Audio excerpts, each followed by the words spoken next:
राधे राधे।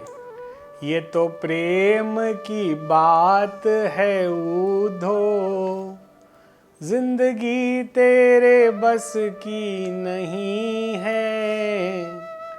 आज बड़ा ही मन प्रसन्न है।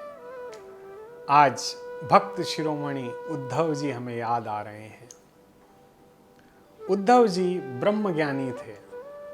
वो भगवान के निराकार रूप में मस्त रहते थे। उन्हें प्रेम के बारे में कुछ पता नहीं था। वैसे तो उद्धव भगवान श्री कृष्ण के मंत्री थे।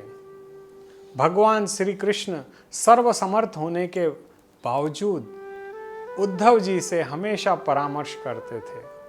उद्धव जी बहुत मुस्कुरा के कहते थे कि हे गोविंद, आप मेरी परीक्षा ले रहे हैं। आप सर्वसमर्थ होने के स्थान पर रहने के बावजूद आप मुझसे सलाह लेते हैं। ये कैसी लीला है प्रभु आपकी।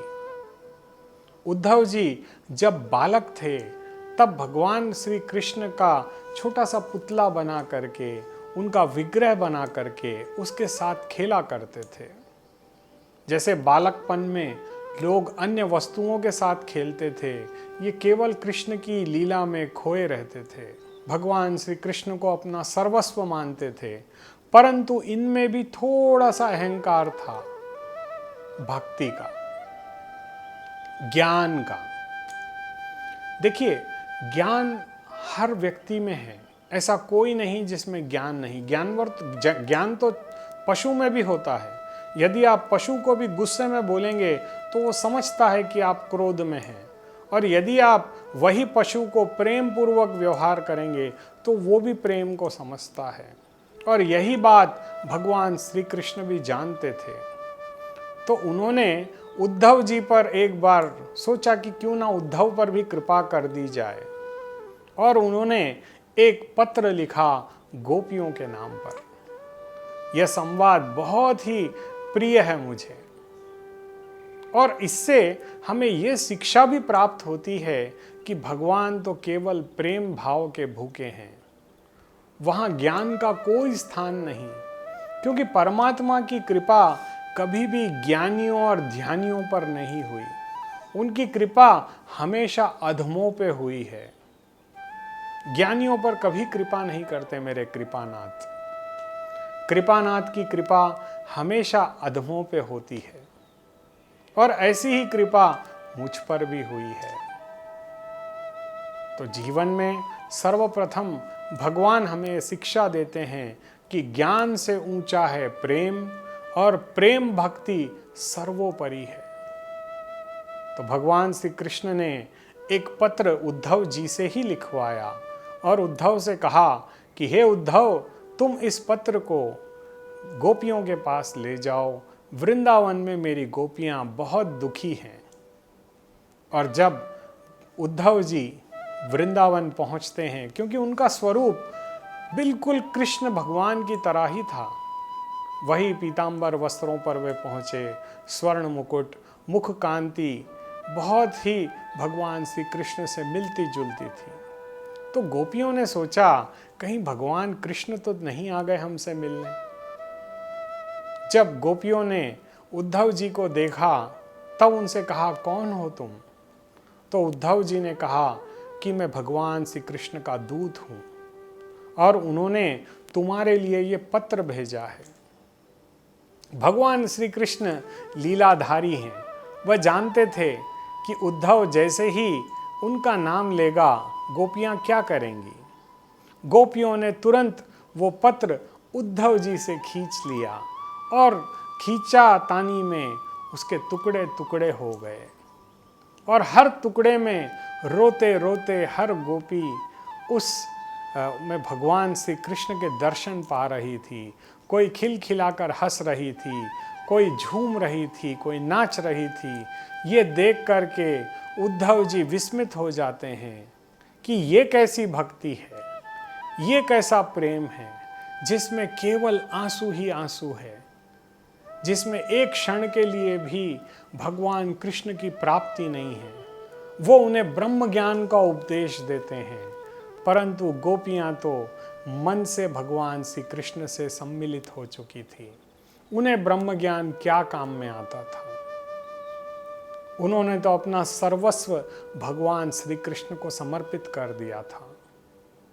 और इसी वजह से उद्धव जी को भी, क्योंकि उद्धव जी ने कुछ समय वहां पे व्यतीत किया, तो उन्होंने प्रेम की अगाध शक्ति को अपने आंखों से देखा कि प्रेम में क्या शक्ति है। जब गोपियां ने उद्धव जी को ले जाकर राधा जी के समीप खड़ा कर दिया और राधा जी ने भगवान श्री कृष्ण के दर्शन उन्हीं के स्वरूप में उद्धव जी को कराए, तब उद्धव जी का ब्रह्म ज्ञान नष्ट हो गया। उन्हें प्रेमा भक्ति का आभास हुआ कि भगवान गोविंद को केवल प्रेम से प्राप्त किया जा सकता है। आज हम क्या कर रहे हैं? भगवान को बुद्धि से प्राप्त करने की कोशिश कर रहे हैं, और यही हमारी सबसे बड़ी भूल है। आज भी हम भगवान श्री कृष्ण को प्राप्त कर सकते हैं, परंतु हमारे मन में सच्चा प्रेम, सच्ची भक्ति, सच्ची निष्ठा होनी चाहिए। परंतु होता इसका उल्टा है। हम स्वार्थ से भगवान की पूजा करते हैं, कुछ पाने के लिए भगवान की आराधना करते हैं। हमारी तो इतनी लंबी लिस्ट होती है जो हम भगवान गोविंद के पास लेकर के जाते हैं और कहते हैं कि हमें ये करा दो, तब हम ये करेंगे। अरे भगवान सौदा करने के लिए नहीं है, वो तो हमारे पिता हैं, हमारे प्रियतम हैं, हमारे सखा हैं, हमारे सब कुछ हैं।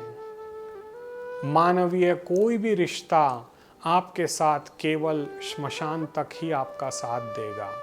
आपका पुत्र, आपकी धर्मपत्नी, आपके रिश्तेदार, ये सगे संबंधी जिनके लिए आप अपने मन को जला रहे हैं, अपने तन को जला रहे हैं, एक दिन ये खुद आपको जला देंगे और आप एक 2x2 की फोटो बन करके रह जाओगे। जिनके लिए आपने अच्छा बुरा पाप पुण्य सब कुछ किया, आखिर में आपको क्या मिला? 2x2 का एक फोटो फ्रेम।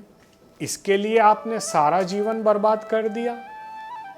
एक बार विचार करें कि यदि इस सारे जीवन के सभी कार्य, मैं ये नहीं कहता कि आप परिवार को त्याग दें, आप घर को छोड़ दें, कुटुंबियों को छोड़ दें, लेकिन अपने हर कार्य में आप गोविंद को तो याद कर सकते हैं, मेरे राधे रमन को याद कर सकते हैं, मेरे गोविंद को पुकार सकते हैं। अपने मन को गोविंद के श्री चरणों में समर्पित करते हुए यदि आप प्रत्येक कर्म करें तो आपके जीवन में कभी किसी भी प्रकार की कोई समस्या नहीं आएगी। ये संसार एवं इसके संसारी आपसे धन चाहते हैं, परंतु मेरा गोविंद केवल आपसे अपना मन चाहता है। तो आपको ये विचार करना होगा कि आपको संसार में रहते हुए जलन, पीड़ा, दुख भोगने हैं या संसार में रहते हुए आनंदित रहना है। यदि आप अपने आप को आनंदित करना चाहते हो तो आपको भगवान गोविंद की शरण में जाना होगा। जैसे गोपियाँ थी, जैसे उद्धव जी थे। जिस दिन उद्धव जी को ये प्रेम ज्ञान प्राप्त हुआ, उसके बाद वो ब्रह्म ज्ञान भूल गए। देखिए, सबसे ऊंचा होता है प्रेम। इस प्रेम के नाते भगवान धरती पर आते हैं।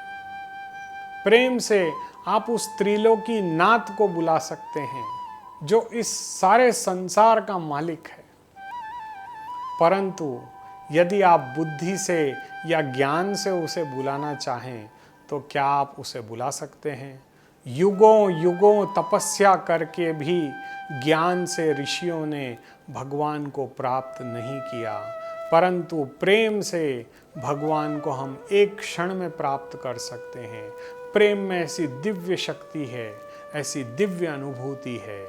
इसी अनुभूति को आप भी अपने मन में स्थापित करें और भगवान गोविंद की शरण प्राप्त करें। राधे राधे।